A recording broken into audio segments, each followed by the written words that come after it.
थी। तो मैं पहली पंक्ति पर आपकी वाह से पता लगाऊंगा कि आप समझ गए या नहीं समझे। समझ जाएंगे तो ऐसी 2 मुक्तक सुनाऊंगा, नहीं समझेंगे तो कुछ और सुनाऊंगा।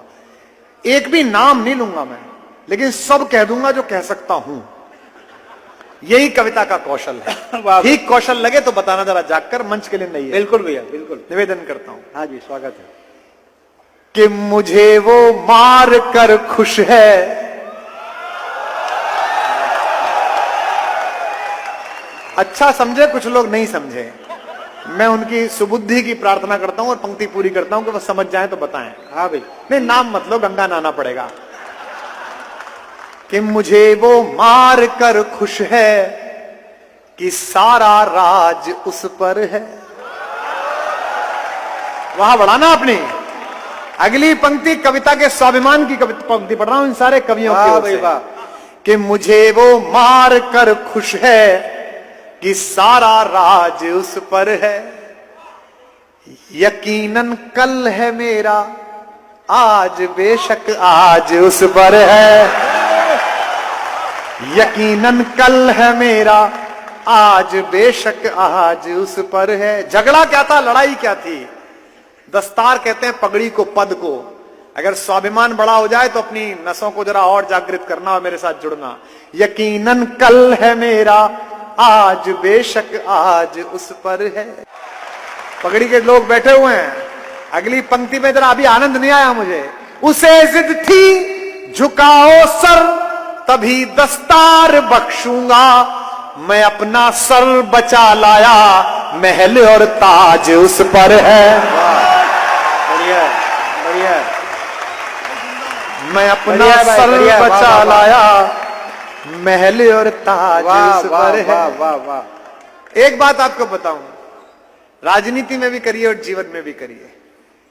ये डॉक्टर सुरेंद्र दुबे दुर्ग में आयुर्वेद के चिकित्सक थे। 1991 के इनके पोस्ट कार्ड मेरे पास रखे हुए हैं।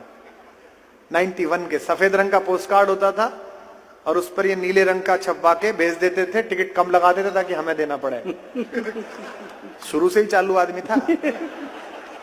अब इतने वर्ष हो गए हैं तो मैं दोपहर को इनके यहां भोजन करने गया। जितने लोग बैठे हैं इनसे एक निवेदन है, राजनीति में ऊपर पहुंचे, व्यवसाय में ऊपर पहुंचे, जिनके साथ सफर शुरू किया था, वाह भाई, अगर उन्हें भूल जाएंगे तो वर्तमान तो छोड़िए, भविष्य भी आपके लिए रास्ता क्या बंद बात है कर देगा। कुमार, वाह वाह वाह, बढ़िया बात है, बढ़िया बात बोला, वाह वाह। और ये भावुक पल में ये बात कह रहा हूं छत्तीसगढ़ में। वाह भाई, हमारा पिता, हमारा पूर्वज आपके यहां आया था, अपनी नंदसाल होकर गया था। राम का राज्याभिषेक हुआ, दुनिया का सबसे बड़ा शपथ ग्रहण समारोह। दुनिया का एक छोटा सा शपथ ग्रहण समारोह होता है, मुख्यमंत्री जी का हुआ, अभी प्रधानमंत्री जी का हुआ। हमको फोन आया कि शपथ में आओगे क्या? तो मैंने कहा देखने की लेने। तो जिसने वो फोन किया बोले तो साहेब से पूछना पड़ेगा। तो मैंने कहा उनसे पूछ लो, अब लेने ही आएंगे, जब आएंगे देखने नहीं आएंगे किसी की। एक शपथ ग्रहण समारोह होता है तो लिस्ट बनती है कि कौन कौन आएगा। कर्नाटक में वो शपथ ग्रहण हुआ था ना गठबंधन का इनकी सरकार के साथ, कितने लोग पीछे खड़े थे, फ्यूज बल्बों की झालर। हाँ, हमारा वाला लट्टू भी गया था। वाह वाह वाह वाह वाह, लट्टू का जवाब नहीं, लट्टू का जवाब नहीं।